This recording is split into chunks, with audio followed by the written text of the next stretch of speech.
আপনারা যারা আমাদের এই গল্পগুলো শুনতে ভালোবাসেন তাদের জন্য আজকের গল্প বিভূতিভূষণ বন্দ্যোপাধ্যায় রচিত ভৌতিক পালঙ্ক। অনেকদিন পর সতীশের সাথে দেখা। বেচারা হন্তদন্ত হয়ে ভিড় ঠেলে বিকেলবেলা বেন্টিং স্ট্রিটের বাঁ দিকের ফুটপাত দিয়ে উত্তর মুখে চলছে। সমস্ত অফিসের সবে মাত্র ছুটি হয়েছে।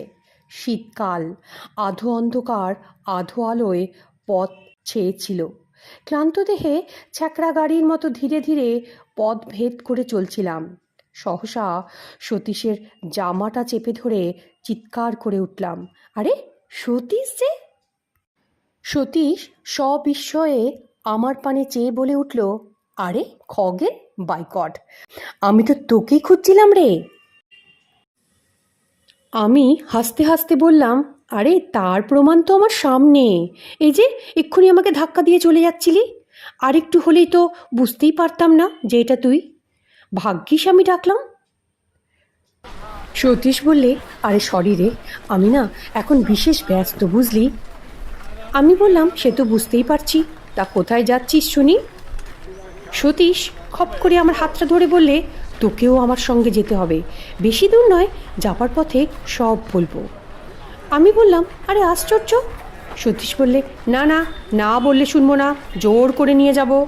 ছোটবেলা থেকেই আমি সতীশকে চিনি, কথা অনুযায়ী সে কাজ করে, আর শরীরে কিছু বল থাকায় প্রায় ক্ষেত্রেই সে বল প্রয়োগ করে তার কার্যসিদ্ধির জন্য। অগত্যা তার সঙ্গে আমাকে যেতেই হলো। অবশ্য তার গন্তব্য খুব কাছেই ছিল।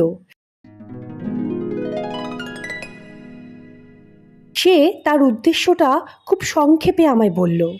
সেদিন নাকি সকালের খবরের কাগজের কেনাবেচার কলমে একটা বিজ্ঞাপন সে পড়েছিল। সেটা হচ্ছে এরকম, একটি অতি আধুনিক এবং রহস্যজনক চীন দেশীয় খাট অধিক মূল্যদাতাকে বিক্রয় করা হবে। জগতে ইহা অদ্বিতীয়, সুযোগ হারাইলে অনুশোচনা করিতে হইবে। 2/3 স্ট্রিট। পকেট থেকে এই বিজ্ঞাপনটা বার করে প্রায় 3 বার আমাকে পড়ে শোনালো সতীশ। আমি বললাম, বেশ, সবই তো বুঝলাম, কিন্তু ওই রহস্যজনক শব্দটার মানে কি? সতীশ বলল, ওটাই তো আমাকে ভাবিয়ে তুলেছে বন্ধু, কোনো হদিশ করে উঠতে পারছি না। সতীশ চলছিল রাস্তার নাম দেখতে দেখতে। হঠাৎ সে লাফিয়ে উঠল, বলে, পেয়েছি পেয়েছি, এই গলিটা, এই গলিটাই। সন্ধ্যার স্থিমিত আলোকে সেই গলির পানে তাকিয়ে আমার সারা শরীরে কেন জানি না এক প্রকার শিহরণ জাগল। চীনাপল্লীর চীনা আবহাওয়ায় রহস্যজনক খাট। সতীশের হাতটা ধরে বললাম, ওরে ভাই সতীশ, চল ফিরে যাই, খাটে আমাদের কাজ নেই, আমার বাঙালি খাটই বেঁচে থাকুক। সতীশ প্রবল বেগে একটা ঝাঁকুনি দিয়ে বলল, আরে ভীতু কোথাকার, এতটা এগিয়ে এসে কখনো কি ফেরা যায়, কি বলিস? আমি দেখলাম গলির মোড়ে ডান পাশে একটা নিম গাছ ভূতের মতো মাথা উঁচু করে দাঁড়িয়ে আছে। ওদিকে ডাস্টবিনের মধ্যে যত সব অখাদ্য কুখাদ্যের উৎকট গন্ধ, যেন অন্নপ্রাশনের ভাতও পেট থেকে বেরিয়ে আসবে। নাকে রুমাল চাপা দিয়ে কোনো গতিকে পথ চলতে লাগলাম। একটা দমকা বাতাস উদ্ভ্রান্ত হয়ে আচমকা দক্ষিণ দিক থেকে ভেসে এসে আমাদের শরীরে যেন আছড়ে পড়ল। মাথার উপর থেকে কয়েকটা বাদুড় ডানার শব্দ করতে করতে উড়ে গেল। দুটো অভিভাবকহীন কুকুর অনধিকার প্রবেশকারীদের পানে চেয়ে বিশ্রী সুরে অভিযোগ করতে লাগলো। পথে আর কোনো জনমানবের চিহ্ন নেই। পাশে একটি চীনা ডাক্তারের বহু পুরাতন সাইনবোর্ড, তার উপরকার নরকঙ্কালের ছবিটা প্রায় জীর্ণপ্রায়। কোথা থেকে একটা পিয়ানোর অস্পষ্ট সুর যেন ভেসে আসছিল। খুব শীঘ্রই আমরা আমাদের নির্দিষ্ট গৃহে এসে পৌঁছালাম। অমন বাড়ি আমি জীবনে দেখিনি। ইট বার করা, পঙ্গুপ্রায় বহু প্রাচীনকালের সাক্ষ্য নিয়ে দাঁত বের করে দাঁড়িয়ে আছে বাড়িটা। হয়তো নবাব আলীবর্দী খাঁর আমলে এই বাড়ির ভিত্তি স্থাপন হয়েছিল। ভাঙা ফটক দিয়ে অতি সন্তর্পণে ভিতরে প্রবেশ করলাম। বাড়ির ভেতরে গিয়ে আমি অবাক হয়ে গেলাম, এত লোক এখানে কোথা থেকে এলো? যে নির্জন গলি আমরা পেছনে ফেলে আসলাম, সেখানে তো কারোর ছায়া পর্যন্ত খুঁজে পাইনি। এটা কি ভৌতিক কাণ্ড নাকি? সকলের মুখেই কৌতূহলের ছাপ বর্তমান। নানা জাতীয় লোক সেখানে সমাবেত হয়েছে। এতগুলো লোক, কিন্তু কারোর মুখে কোনো শব্দ নেই। ছুঁচ পড়লে পর্যন্ত তার শব্দ শোনা যায়। ঘণ্টাখানেক পর একটি বৃদ্ধ মোটা চীনা আমাদের পথ প্রদর্শন করে নিয়ে গেল। তার মাথার একটি চুলও কাঁচা ছিল না। তার সামনের ওপরের দুটি দাঁত সোনা দিয়ে বাঁধানো, আর বাঁ হাতের উল্কিতে একটা ভোজালির ছবি। সে আমাদের ইশারা করে অনেকগুলো ঘর পার করে সেই খাটের ঘরে নিয়ে গেল। বাড়িটা একটা দুর্ভেদ্য দুর্গের মতো, চারিদিকে গোলক ধাঁধা। খাটটা দেখার পর মনে মনে ভাবলাম, হ্যাঁ, খাট বটে একটা। অমন খাট সত্যিই আমি জীবনে দ্বিতীয় দেখিনি। খাট আমি অনেক দেখেছি, কিন্তু ঠিক এই রকম আশ্চর্য চীনা খাট এই প্রথম এবং এই শেষ দেখলাম। তার অপূর্ব ভাস্কর্য আর অপূর্ব কারুকার্য। একপাশে ভগবান বুদ্ধের ধ্যান গম্ভীর প্রশান্ত মূর্তি। আয়তনে খাটটি বিশেষ বড় নয়, দুটি মানুষ বেশ আরামে শুতে পারবে। আবার আশ্চর্য, সেই খাট বাড়িয়ে 10 জনের জায়গা করা যায়। দেখে আমি চমকে উঠলাম। সকলের সঙ্গে দর কষাকষি হতে লাগলো। ওই সামান্য একটা খাটের প্রতি মানুষের মন এত কেন আকৃষ্ট, মনে মনে বুঝলামই না। কিনবার জন্য সকলের কি ব্যাকুলতা! দাম হু হু করে বাড়তে লাগলো। শেষে সতীশের ভাগ্যেই খাটটা ছুটল 1500 টাকায়। সেই খাট নিয়ে বাড়ি ফিরতে সতীশের প্রায় 10টা বাজলো। যে দেখল সেই বলল, চমৎকার খাট। সেখান থেকে খাওয়া দাওয়া করে আমি বাড়ি গেলাম। সতীশ বলল, আবার এসো, অগ্রিম নেমন্তন্ন রইল কিন্তু। আমি তথাস্তু বলে বাড়ি চলে এলাম। পরের দিন সকালেই যখন আমি অফিস যাওয়ার জন্য তৈরি হচ্ছি, দেখি সতীশ আমার বাড়িতে এসে উপস্থিত। উস্কো খুস্কো চুল, মুখ শুকনো, চোখ দুটো জবা ফুলের মতো লাল। দুর্ভাবনায় ও দুশ্চিন্তায় হয়তো সারা রাত ঘুম হয়নি মনে হচ্ছে। আমি সবিস্ময়ে প্রশ্ন করলাম, আরে ব্যাপার কি? কালই তো ভালো দেখলাম। সে বললে, বিপদ, বিষম বিপদ। সতীশের গলা দিয়ে স্বর বার হচ্ছিল না। আমি বললাম, কিসের বিপদ? সতীশ বললে, সেই খাট বন্ধু, সেই খাট। একটা কিছু যে হবে তা আমি আগে থেকেই বুঝতে পেরেছিলাম। কেউ কখনো খাল কেটে কুমির নিয়ে আসে? হাজার হোক, ওটা একটা রহস্যজনক খাট। তারপর আমার বাড়িতে বসে চা খেতে খেতে সে পূর্বরাত্রের সমস্ত ঘটনা সবিস্তারে বর্ণনা করতে লাগলো। সে বললে, সারা রাত আমি ঘুমোতে পারিনি। ওই খাটের ওপর শুয়েছিলাম। হঠাৎ মধ্যরাতে মনে হলো কে যেন খাটটা নাড়াচ্ছে। উঠে সুইচ টিপে আলো জ্বেলে দেখলাম, না, খাট তো ঠিকই আছে। আবার শুয়ে পড়লাম। আর খানিক পরে আবার আমার ঘুম ভেঙে গেল। কিসের একটা ভীষণ শব্দে যেন সারা ঘর গমগম করছে। দেওয়ালের সঙ্গে যেন খাটখানার ভীষণ ঠোকাঠুকি হচ্ছে। ধর্মর করে উঠে আমি আবার আলো জ্বালালাম। আমি দেখলাম সব কিছু নিঃশব্দ, নিথর, কোথাও এতটুকু শব্দ নেই। তারপর আবার শুয়ে পড়লাম। এবার আর আলো নেবালাম না। ভোররাত্রে কার যেন দুর্বোধ্য আত্মকণ্ঠের বিলাপধ্বনিতে আমার চেতনা ফিরে এলো। কে যেন খাটের পাশে বসে ইনিয়ে বিনিয়ে কেঁদে চলেছে। আমি বললাম, বলেছিলাম তো প্রথমেই, ওই খাট কিনে কাজ নেই। যেমন তোমার রোগ, এবার বোঝো। সতীশ কাঁদো কাঁদো গলায় বলল, দেখ খগেন, তোমায় হয়তো বুঝিয়ে বলতে পারবো না। ওই হতভাগা খাটখানার ওপর আমার যেন কেমন মায়া পড়ে গেছে। কি যে বলবো, আমি ওকে ছাড়তে পারবো না কোনো মতেই। আমি রেগে বললাম, তবে মরো, ওই খাট নিয়েই তুমি মরো। সতীশ বললে, আমি তোমার সাহায্য চাই। আমি বললাম, আমার সাহায্য? আমি কি করতে পারি? সতীশ বললে, হ্যাঁ, তোমারই সাহায্য। আজ তুমি আমাদের ওখানে রাতে খাওয়া দাওয়া করবে। সারা রাত না ঘুমিয়ে আমি আর তুমি সেই খাট পাহারা দেব। দেখি ওর গলদ কোথায় আছে। আমি হাসতে হাসতে বললাম, আর আমার অফিস কি হবে বন্ধু? সতীশ বলে, আরে পাগল, কাল যে রবিবার। অগত্যা বন্ধুকে সাহায্য করবার জন্য সন্ধেবেলা তাদের বাড়ি গিয়ে হাজির হলাম। সতীশ আমার অপেক্ষায় পথ পানে চেয়েছিল। সে আমাকে দেখে আনন্দে চিৎকার করে উঠল, বলল, সুস্বাগতম, সুস্বাগতম। আমি বললাম, কি হে বন্ধু, আর কোনো গণ্ডগোল হয়নি তো? সতীশ বললে, না, দিনের বেলা গণ্ডগোল হওয়ার তো কোনো কারণই নেই। সতীশের মা এসে বললে, দেখো দেখি বাবা খগেন, এত বলছি যা বিক্রি করে দে, তা আমার কথা যদি শোনে তবে তো। সতীশ বলল, বলছো কি মা, ভয় পেয়ে 1500 টাকার খাটটা বিক্রি করব? খাওয়া দাওয়া সেরে রাত্রি জাগবার সাজ সরঞ্জাম নিয়ে আমরা দুই বন্ধুতে খাটের ওপর বসলাম। আমার হাতে দিনীন রায়ের ডিটেকটিভ উপন্যাস, আর সতীশের হাতে হেলথ অ্যান্ড হাইজিন। আমরা ঠিক করলাম, আগে সতীশ ঘুমাবে আর আমি জাগবো, তারপর সতীশ জাগবে, আমি ঘুমোবো। বইখানা খুলে আমি বসে পড়লাম। পড়তে পারলাম না একটা অক্ষরও। এক দৃষ্টে তাকিয়ে রইলাম আর চারিদিকে কান খাড়া করে বসে রইলাম ভয়ে ভয়ে।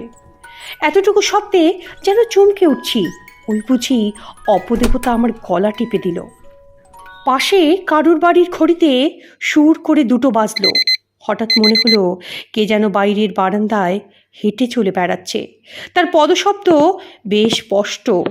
আমার সারা শরীর ডোল দিয়ে উঠল, লোমগুলো খাড়া হলো। ঠিক সেই মুহূর্তেই খোলা জানলা ধপ করে বন্ধ হয়ে গেল। মুহূর্তে বোধ হলো আমি যেন শূন্যে উঠে গেছি, আমার জ্ঞান যেন লোপ পেয়ে গেছে। আমি মৃত না জীবিত তাও ঘোর সন্দেহের বিষয় হয়ে উঠল। আমি সবহে ডেকে উঠলাম, সতীশ, এ সতীশ, সতীশ। সতীশ ধর্মর করে উঠে বসলো, বলল, ব্যাপার কি খগেন, কি ব্যাপার, কিছু হলো? ভয়ে বিস্ময়ে আমার মুখ দিয়ে কোনো কথাই বেরোলো না। সতীশ আমার দুখানে হাত দিয়ে নাড়া দিয়ে ডাকলো, এ খগেন, খগেন। সতীশের ঝাঁকুনিতে আমার ঘোর কাটলো। আমি আঙুল দিয়ে কপালের ঘাম মুছলাম, তারপরে বললাম, ওফ, যা ভয় পেয়েছিলাম না। সতীশ বললে, তা তো বুঝতেই পারছি, যাক, তোমার আর জেগে কাজ নেই, তুমি ঘুমাও, আমি জেগে বসি। আমি বললাম, আমারও ঘুমিয়ে কাজ নেই ভাই, আর তাছাড়া ঘুম আমার এখানে হবেও না। সতীশ বললে, ভীতু কোথাকার। তারপর ভীতু আমি আর সতীশ দেওয়ালে ঠেসান দিয়ে বসে রইলাম। আমরা দুজনেই নিঃশব্দে জেগে রইলাম, কেউ একটিও কথা বললাম না। আমি খোলা জানলা দিয়ে বাইরের টুকরো আকাশের পানে এক দৃষ্টে তাকিয়ে রইলাম। অসংখ্য তারকা মিটমিট করে জ্বলছিল। বোধ হলো তারা যেন আমাদের বিপদে ফিক ফিক করে হাসছে। দূরে কোথাও কুকুর ডেকে উঠল। আমরা চুপ করে বসে আছি, এমন সময় হঠাৎ ইলেকট্রিক আলো দপ করে নেমে গেল। আমরা সমস্বরে বলে উঠলাম, কে? বোধ হলো কে যেন মেন সুইচ বন্ধ করে দিয়েছে। হঠাৎ এক উৎকট হাসির শব্দে সারা ঘর ভরে গেল।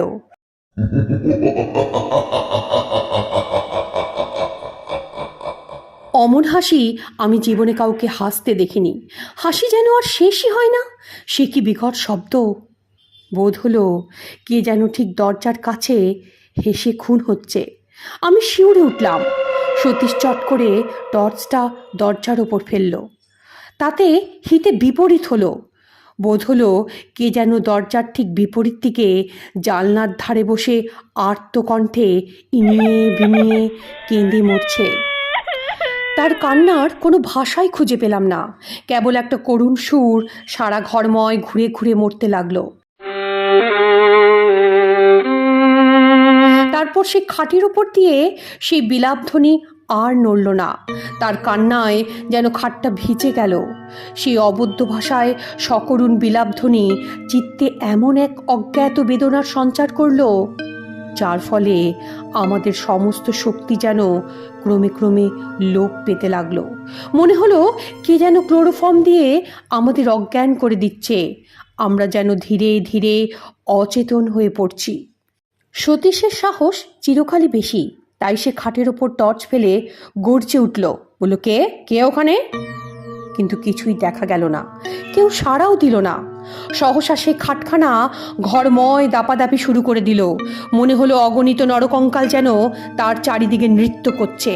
তাদের হাড়ের খটখট শব্দ যেন কানের পর্দা ছিঁড়ে ফেলছে। আমার বুকের ভেতরটা টনটন করতে লাগলো, কিসের যেন বেদনায়। বোধ হলো হয়তো বুকখানা ভেঙে এখনই চুরমার হয়ে যাবে।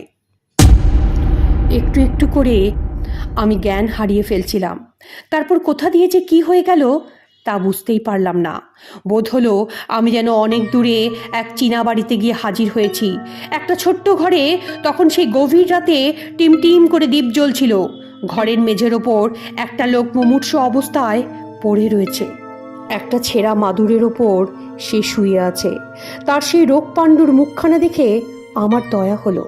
রোগে ভুগে ভুগে বেচারা কঙ্কাল সার হয়ে গেছে। তার পাশে বসেছিল তার স্ত্রী, হবে বলেই মনে হলো। চেহারা কিন্তু তার স্বামীর 4 গুণ। একটা মস্ত তুলের ওপর বসে সে ঢুলছিল। ঠিক সেই ঘরের এক পাশেই আমাদের এই খাটটা দেখে আমি অবাক হলাম। 7 সমুদ্র 13 নদী পার করে এটাকে কে এখানে আনলো? হঠাৎ স্ত্রীলোকটি বিকট এক শব্দ করে হাই তুলল। তারপর দুটো সশব্দ তুড়ি দিয়ে একবার ঘরের চারিদিকে চেয়ে দেখলাম তার স্বামী ইতিমধ্যে খাটের ওপর উঠে চুপি চুপি শুয়েছে। চকিতে ক্রুদ্ধা বাঘিনীর মতো তার স্ত্রী জোর করে খাট থেকে তাকে নামিয়ে দিল। সে ভীষণভাবে গর্জন করতে লাগলো, আর তার স্বামী ব্যাকুলভাবে অনুনয় করতে লাগলো ওই খাটের পানে অঙ্গুলি সংকেত করে। বোধহয় সে চায় খাটে উঠতে, কিন্তু তার স্ত্রী তাকে কিছুতেই উঠতে দেবে না। উত্তেজনায় কাঁচতে কাঁচতে লোকটার মুখ দিয়ে এক ঝলক রক্ত বেরিয়ে এলো। আমি এসব দেখে শিউরে উঠলাম। তারপর লোকটা আস্তে আস্তে বিছানায় লুটিয়ে পড়ল, আর সে উঠল না। তার স্ত্রী তার পাশে বসে ইনিয়ে বিনিয়ে কাঁদতে শুরু করলো। যখন আমার জ্ঞান ফিরল দেখলাম ভোরের আলোয় চারিদিক ভরে গেছে। সতীশের মা আমার চোখে মুখে জলের ছিটা দিচ্ছেন। তিনি আমার জ্ঞান ফিরে আসতে বললেন, খগেন ওঠো বাবা ওঠো। মাসিমাকে বললাম, আমি কোথায় মাসিমা? মাসিমা বললেন, তুমি নিচের ঘরে। তারপর জিজ্ঞেস করলাম, সতীশ কোথায়? তার মা বললে, সতীশের এখনো জ্ঞান হয়নি বাবা। তারপর শুনলাম রাত্রি 4টে নাগাদ আমরা নাকি দুজনে সদর দরজায় এসে মাটিতে পড়ে গিয়ে গো গো করতে থাকি। সতীশের মা বাইরে এসে আমাদের এরকম অবস্থা দেখে কাঁদতে আরম্ভ করে। পাকা 3 ঘন্টা তদারক করার পর আমাদের জ্ঞান হয়। ডাক্তার এসে বলল, ভয়ের কোনো কারণ নেই, একটা সাডেন শক, আর কিছু না। জ্ঞান হলে একটু ব্রোমাইড দিলেই সব ঠিক হয়ে যাবে। সতীশের জ্ঞান হতে সেও সেই আমারই মতো অবিকল উদ্ভট স্বরে কথা বলে গেল। আমি সবিস্ময়ে সবার দিকে চেয়ে রইলাম। সতীশের মা বললে, আগে ওই সর্বনেশে খাট বিদায় করো বাবা, তারপর কথা হবে। ঠিক সেই দিন বিকেলেই খাট বিক্রির একটা বিজ্ঞাপন দেওয়া হলো। পরের দিন বিকালে অসংখ্য লোক বাড়ি ছেয়ে গেল। খাটটা বিক্রি হলো শেষ পর্যন্ত 2000 টাকায়। এক ইহুদি সেটা কিনে নিয়ে গেল। যাক, মাছ থেকে সতীশের কিছু লাভ হলো। বিক্রি না হলে শেষ পর্যন্ত হয়তো খাটটা বিলিয়ে দিতে হতো। এখনো মাঝে মাঝে সেই রহস্যজনক খাটের কথা ভাবি। একবার মনে হয় সেটা এখন কার কাছে আছে, একবার খোঁজ করি। সেই অতৃপ্ত আত্মা যাকে তার দুর্দান্ত স্ত্রী কোনো ক্রমেই ব্যাধির ভয়ে খাটের ওপর জীবিত অবস্থায় শুতে দেয়নি, সে কি আজ তৃপ্ত হয়েছে, না এখনো সে ওই খাটের পেছনে অতি রাত্রে ঘুরে ঘুরে মরে, কাউকে ওর ওপর শুতে দেয় না? শ্রোতা বন্ধুদের উদ্দেশ্যে অনুরোধ, আমার এই গল্পটা যদি আপনাদের ভালো লাগে চ্যানেলটাকে লাইক, সাবস্ক্রাইব আর শেয়ার করতে ভুলবেন না কিন্তু।